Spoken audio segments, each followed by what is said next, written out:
Yeah, it was scary because it was literally 3 years of work that disappeared overnight.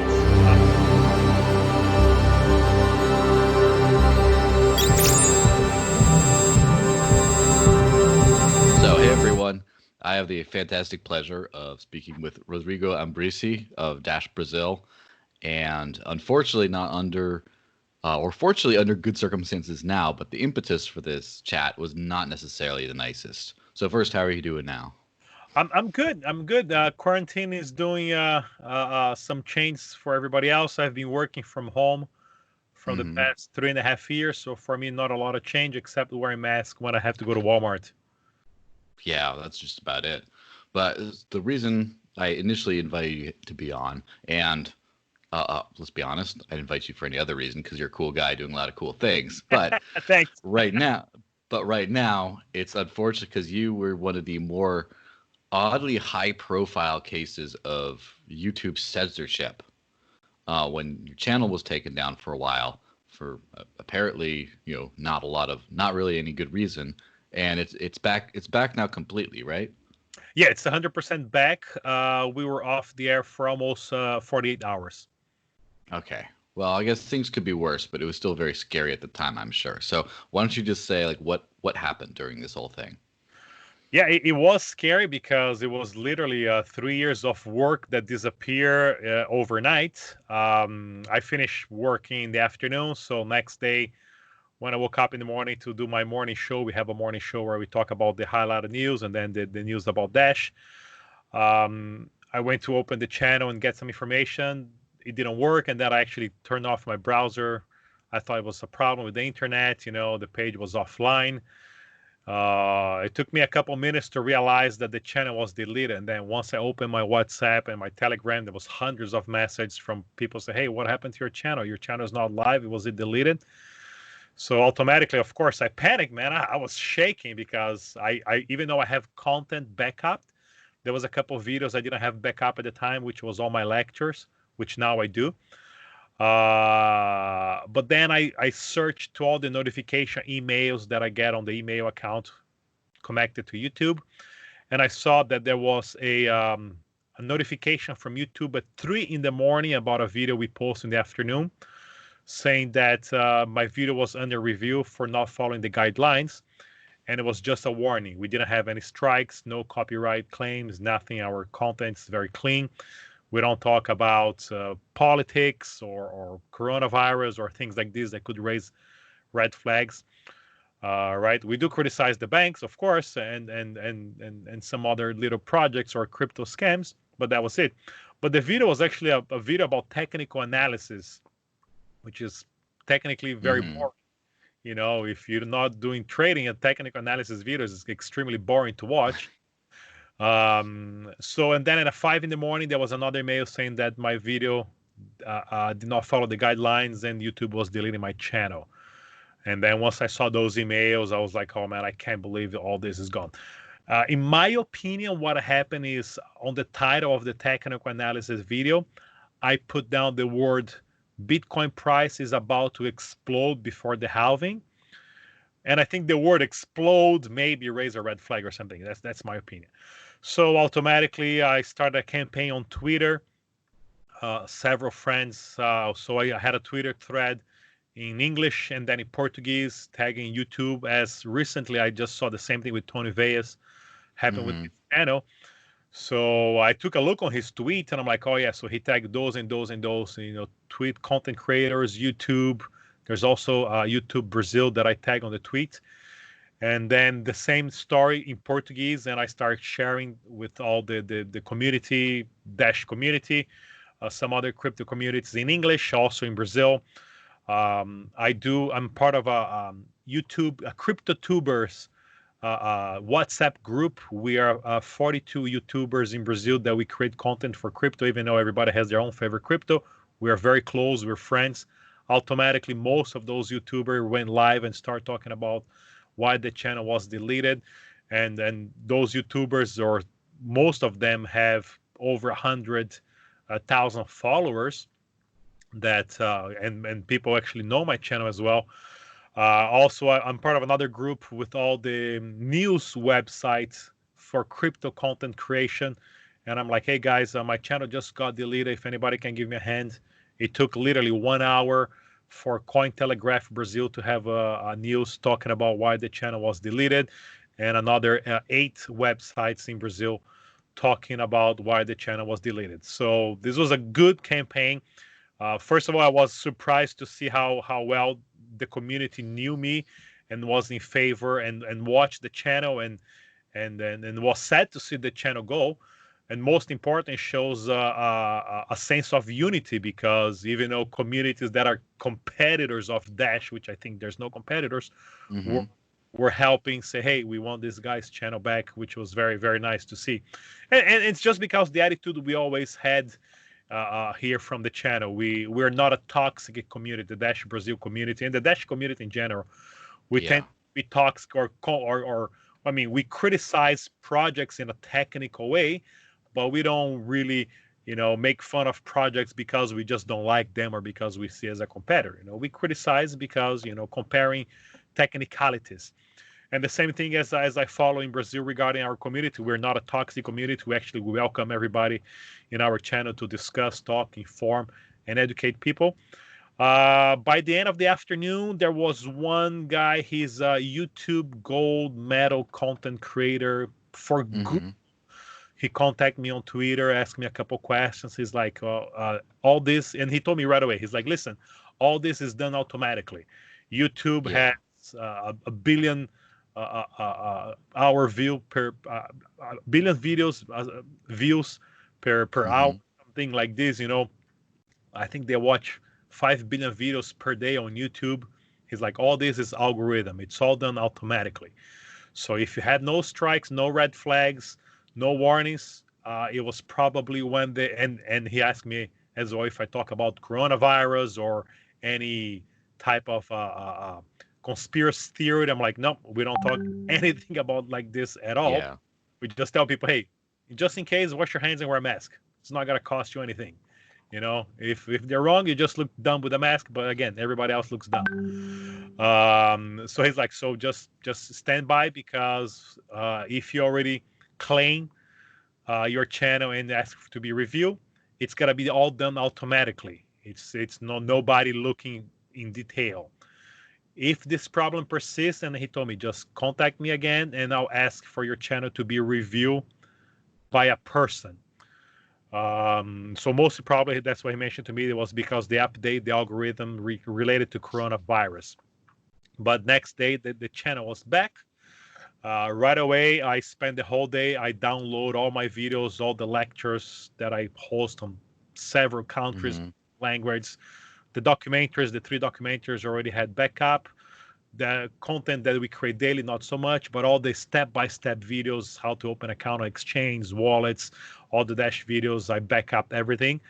And I also had the channel. I did try a few other platforms as well that I had some content there, but now we are 100% backed up, which helped me as well put my plan B in place, because a while back I had a secondary YouTube channel that I took off the air and I changed the name. And I'm like, I'm just going to leave, especially November, December, where a lot of YouTubers were getting deleted. Yeah. And I'm like, you know what? I'm going to have a secondary YouTube channel here on standby, which was a channel related to gaming and Fortnite that I had, which has way more followers than the crypto channel. But I'm going to just have this channel here. I delete all the content. I'm going to upload just my picture. And then if something happens, I just keep going with the Dash channel in Portuguese here, because the audience is already 100% in Portuguese. So that's pretty much what happened.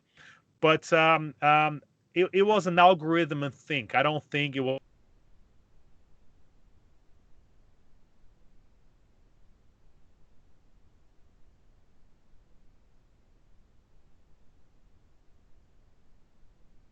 Who created the algorithm and exactly.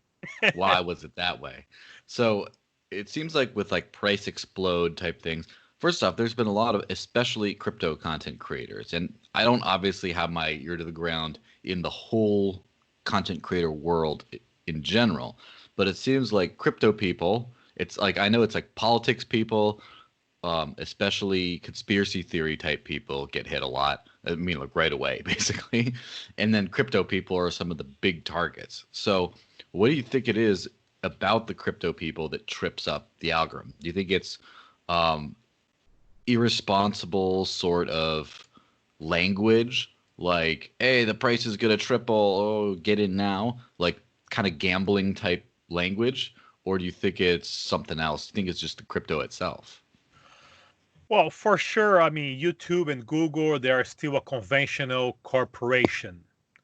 They have Mm-hmm. absolutely nothing related to decentralization, as we all fight so much now those days with crypto projects. So in the end Mm-hmm. of the day, those corporations are still attached to a bank system and to bank accounts. I wouldn't be surprised if some banking system behind YouTube and Google said, "Hey, do whatever you can to slow down the propagation of this type of content that has the word Bitcoin, blockchain, crypto." Uh, Mm-hmm. one of the things that I can tell is my channel was growing about 1,000 viewers in December, in from July, August 2017 until December, January 2017. Now our channel grows 200 viewers a month, right? So it's Yeah. a drastically number, all-time high, kind of on Bitcoin and Dash and other projects, kind of raise a red flag to a lot of traditional corporations, to the point that I'm sure they're like, hey, listen, where are those people getting all the information? And for me, I'm one example. Everything I know about crypto, I got out of YouTube in 2014, 15, and forward. So Yeah. YouTube is the main player regarding the expansion of Bitcoin and crypto today. We have other platforms that came after that are doing a great job. Some of them are 100% decentralized. Some of them are kind of trying to get there. But YouTube is the biggest platform responsible for the information on what is Bitcoin, what is crypto.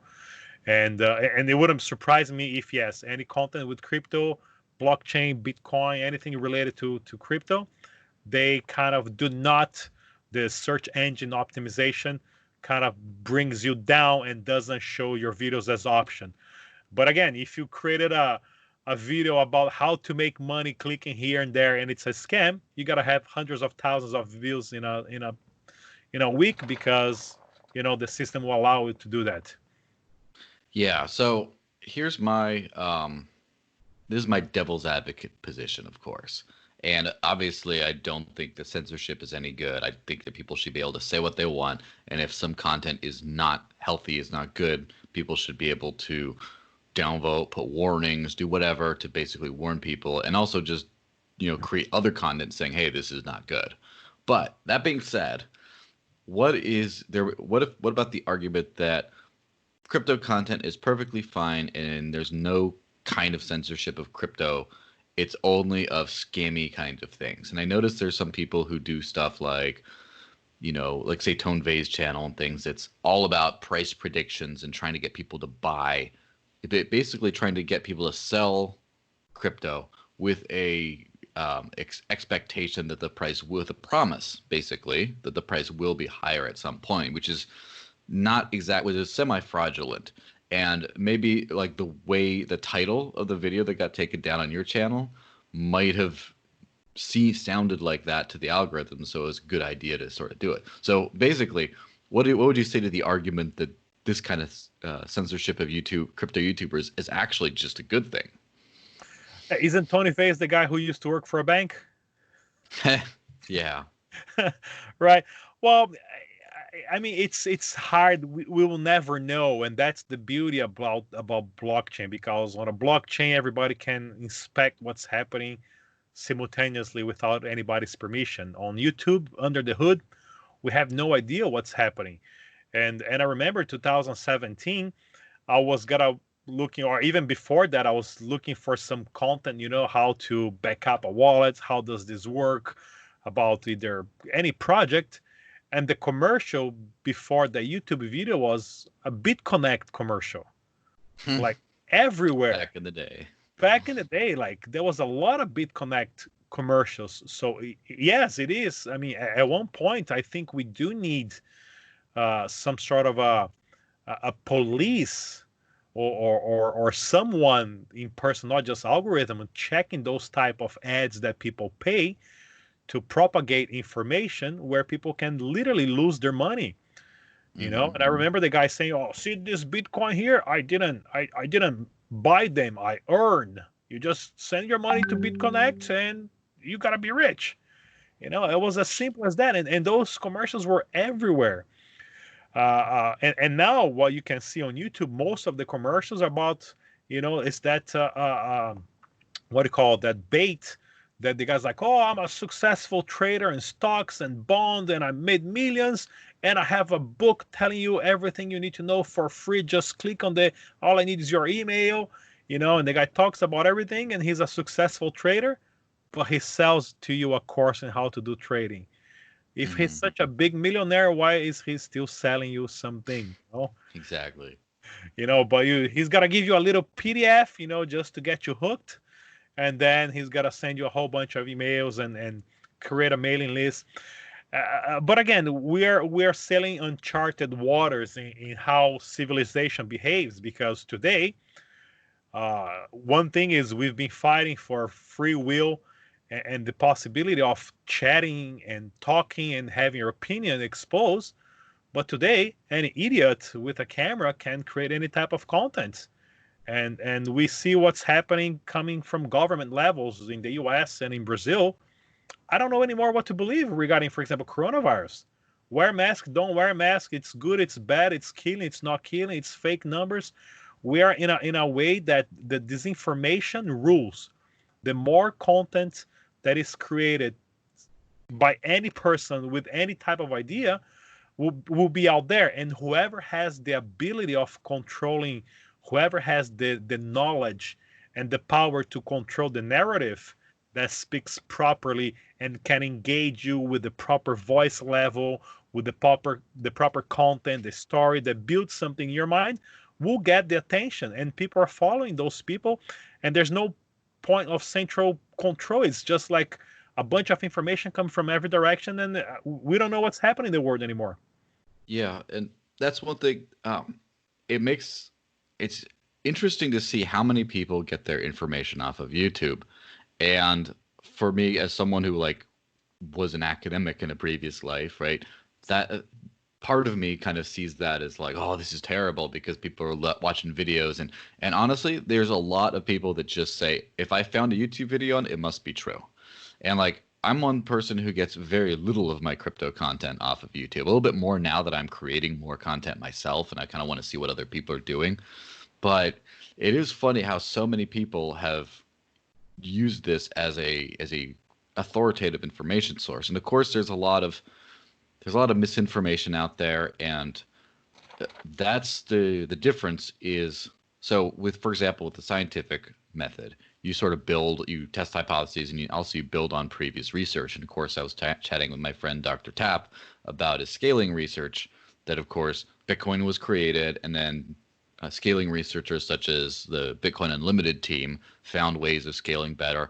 He cited their papers in his paper on the velocity protocol to get even better, and then people are already citing his papers. And so we talk about the whole misinformation out there. When you have a lot of different information, when you find new facts, you can build on top of each other. And just the more of it, it's not just a flat surface. It's not just someone thinks this, someone thinks that, and just you're completely confused. At some point, it starts to go on top of each other, on top of it. So where you have someone who gets a piece of the truth and it's like, yeah, referencing that, I found this. Well, referencing that, I found this. And then you build an actual bit of truth. And unfortunately, when I understand the desire in a public health crisis to feel a sense of responsibility for your platform, because if billions of people, I would say billions of people probably use YouTube. If billions of people are going to your platform and then they're finding information and it causes them to make poor health decisions, some people view themselves as a publicly responsible actor. But the problem is, once you start making those kinds of decisions, now you start basically making decisions that you cannot possibly make correctly.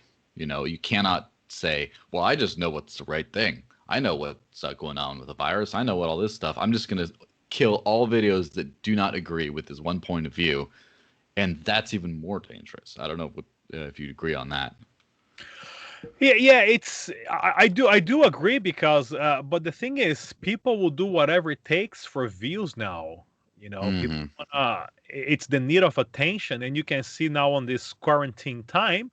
I've been a YouTuber now, which is actually one of the titles that I'm most proud, even though I Mm-hmm. work and I was kind of famous in an industry on Broadway regarding Broadway shows on board cruise ships. I had a very respectable job on a higher education university, but the one that I like the most is being a YouTuber because I do what I want on my own time. I have my studio, right? But we have to understand that things are changing so fast, and the misinformation and the fake news is just out of control. But again, one of the things that I saw a Zero Hedge website, actually Zero Hedge was banned from Twitter for Mm-hmm. saying that the coronavirus originated in a lab in Wuhan, right? And then Mm-hmm. a month and a half later, Trump mentioned that the coronavirus was created in a lab in Wuhan. He wasn't banned, but a newspaper from a month and a half ago who gave us the warning was banned for creating fake news. So we don't know what's fake news anymore. People just absorb all this information. In a way, I think it will take time, but the results will be better because people have to be more critic. You have Mm-hmm. you must ask and doubt and investigate any type of information that comes towards you. And I remember back in 2016 during the Trump campaign, my mother-in-law, she was talking about her Facebook feed, because there was Marco Rubio was talking about I think something about bathrooms, that a transgender man or woman could use the bathroom. And then there was a post saying that Target was gonna put urinals on women's bathroom for transgender men. I'm like, and they were all worried about this. Like, I'm like, people, just ask the question. Do you think a huge corporation like Target would place urinals on female bathrooms? This makes absolutely no sense.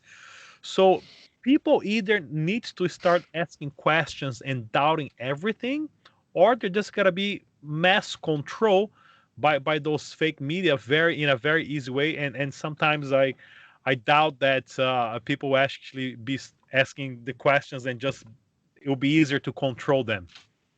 Yeah, absolutely. And that's one thing that um, the YouTube world of things does not do well is provide authoritative truth on things. They're like the one truth. It's just everywhere.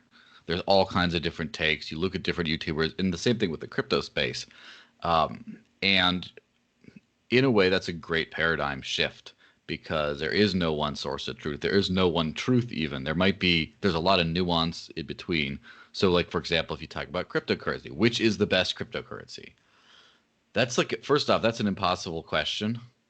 But there's For which, also, yeah, yeah, not only for which use, but there's also like, depending on different circumstances, and even then, depending on, give it 3 6 months, and the answer could completely change, even with the same set of players. It could be, well, now that the security of this one is degraded a little bit because of the halvening and not enough people came in, and therefore there's just everything changes all the time. And being able to disbelieve things and believe other things it's a very valuable tool that I don't think people really have. And that's why I think that's one reason why YouTubers became a thing. Why just, not obviously not trying to speak ill of our kind, but just some jackass with a camera just saying, I bet things are this way. And like people believe, losers like us, right? People just believe us because to a certain extent they don't believe the official story, or they want to get someone who's actually looked into it. It's a natural human tendency to gossip. If like say the government or some celebrity, some authority figure says, this is what happened, this is the way things are. People don't just go, okay. People go, phone, hey mom, did you hear about this? Blah, blah, blah. Your best friend, you have a beer and you're like, oh, I heard this. Oh, I really think what's going on. People talk and they bounce the information off of each other through the gossip network. And it's sort of like a blockchain network. It's just the same thing like a gossip network. You have a bunch of peer-to-peer things, and they all see if they all verify the same information, if they all agree on it, if there's consensus, and then they kind of go with that. But they don't just say, all right, the Lord above said that this is true. They just, Yeah. and so in a way, the YouTuber kind of way of life is sort of ingrained in being a crypto person, don't you think? Yeah, you're thinking about the Lord above, and I was just thinking in here. What we're going through right now with misinformation, it's absolutely nothing new. And one of the examples of this, touching a little bit on religion, is the Bible. We have over 50 versions of the Bible, which is a book that's been telling one story in over 50 different ways throughout 2,000 years. So throughout this time, there was a lot of deviations, and whoever reads that type of Bible swears to God that their version is the right version and that they're the right ones. But they fail to acknowledge that there are another 40 something other Bibles telling almost the same story with the same characters, but different versions. Even the timestamp is different. So that's why I think with time, I'm assuming 2 to 3 generations, that's 150 years. Once we organize us as humans, as societies, and we have everything registered on an immutable ledger, all this information is there, and we can confirm if it's legit or not, and this cannot be altered or deleted. We gotta have a better sense of how information how we absorb information, because at this point today, it's mass chaos or what's happening with information. Yeah, for sure. And that's one thing I like about blockchains is you can look back. There's history. Yeah. So a lot of to-do has been made in the past of Dash's origin story, and until recently, people didn't pay attention to Litecoin very much. That its first mining had like a very sharp increase at the very first day, and there's some kind of correlation between that. A lot of people also don't pay attention to the fact that Bitcoin had an inflation bug early on, where just coins were created way faster, and then they had to fix that, and that those kinds of things can happen. And it's like not a set in stone protocol necessarily, but an evolving thing. It's an evolve or die kind of thing. And so points of view are obviously subject to the judgment of history. And the more accurately we can record history, the more impartially we can record history, the more accurate our actual judgments can be. Yeah, no doubt about it, because it's very hard, and especially here in the Midwest, it's a very conservative area where people talk about those chains, and now they don't have school here until August. All the kids are gotta be home until August. And I was talking to a few family members. I'm like, guys, forget about this school business model about teaching kids. This shows how we can do most of it online. I think besides doctor, dentists, biologists, people that needs a lab or do some hands-on work, most of the learning, it's gotta be online from now on. Now what YouTube is promoting the most is the master class. They have an astronaut telling you how to be an astronaut. They have the physicist telling you how to be a physicist. You have the writer, and those are famous people. Like those are like the big dicks of the planet selling you their courses on a master class online, and you pay for a subscription, so you can say goodbye to the school system, to the university system. That's happening. Only a few courses will require you to go there, but for example, economics, administration, business, whatever, sociology, anthropology, philosophy, marketing, all those, you don't have to go to a classroom and sit down. It's got to be all done online. Even the way we absorb and do an interpretation of content is going to change drastically. Like right now, I'm here looking at you in one camera, but at my station here, I have 6 monitors at the same time where I manipulate several contents at the same time. So it's a big shift in how we behave in society, how we absorb information, and how we pass information. And this will take time. And now, especially with the mass panic with coronavirus, and which forces people to behave in a different way because it was not voluntarily. For example, I decided to work from home a couple of years ago because I'm like, it makes no sense. I see my friends back home in Sao Paulo driving 1 hour, 1 hour and a half, or riding the train, the subway for an hour and a half to do a job that today they found out they can do the same job from home, from their laptop. Yeah, just the eyes are open. Like, Yeah, whoa, I was doing all this for no reason. yeah, yeah. You know that I remember like there was a big thing on my previous job that we would say after a meeting. Yeah, there was another meeting that could be done by an email. Yes, I've heard that one very often. You know, So to sort of wrap this back up into the content creation thing, where you have YouTubers censoring things, and clearly this is not going to go away. It's like an institutional thing, and possibly in the future. So YouTube removed a lot of weird things back in the day, but now literally any content that contradicts the World Health Organization, they remove instantly. Anything that they deem to be a separate point of view on the virus, they remove instantly. And I can easily see that kind of a thing with crypto, where it's not just, oh, price explosion, where people, would they filter videos like that, they might decide to be like, oh, well, these are the approved cryptocurrencies. The ones that talk about other ones, then we just automatically delete those videos. So in that possible future scenario, because it doesn't seem to get getting worse. I mean, Cointelegraph got their stream shut down in the middle of the stream, I believe, yesterday. Their Havening stream, YouTube just killed their video in the middle of it. It's pretty crazy. And what do you think is the next step to avoid this kind of censorship? What do you think about alternative platforms? Are they there yet? Do you think they ever will be there? What do you think? well, this is gonna be based on other examples of history of companies, organizations that did not adapt and they Mm-hmm. disappear in a blink. One of the examples is Kodak. Kodak, which consume I think 90% of the paper on the planet, declared bankruptcy on the same year that Instagram was bought by Facebook. Mm-hmm. Instagram today is the biggest picture platform on the planet, and we're seeing already with other platforms that does not censor. And I think all those new platforms have to have a button to say, "Hey, I'd like to report this channel for violence, for abuse." We as a society, each individual now must be part of monitoring this, right? Because unfortunately, there are some minds that they want to create any type of content for views, for money, to be out there. They want to be exposed. But this is going to give you room to other platforms. And we see in Brazil, we have cause.tv that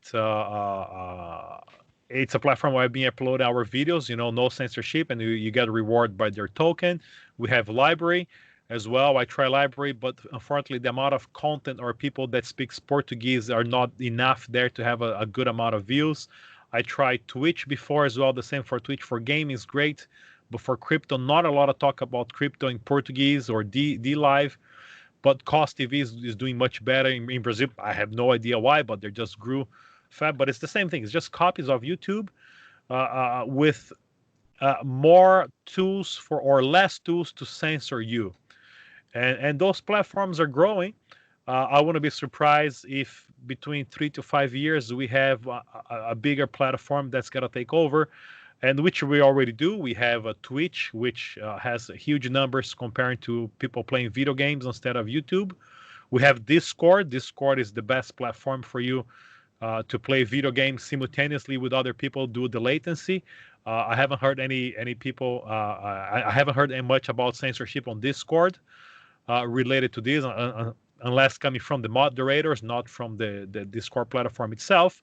But I think each platform is going to create their own ecosystem with their own moderators and their own selves. And whoever offers the best product, the best speed, will succeed comparing to go fight YouTube and Google, which I think at this point is very hard to compete with them because they're so big. But again, we have places like China where YouTube and Google are not present. We We have places like Russia where YouTube and Google have a very small share of the market.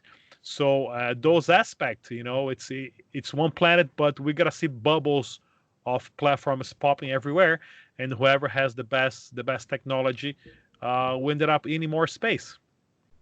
Yeah, that's for sure.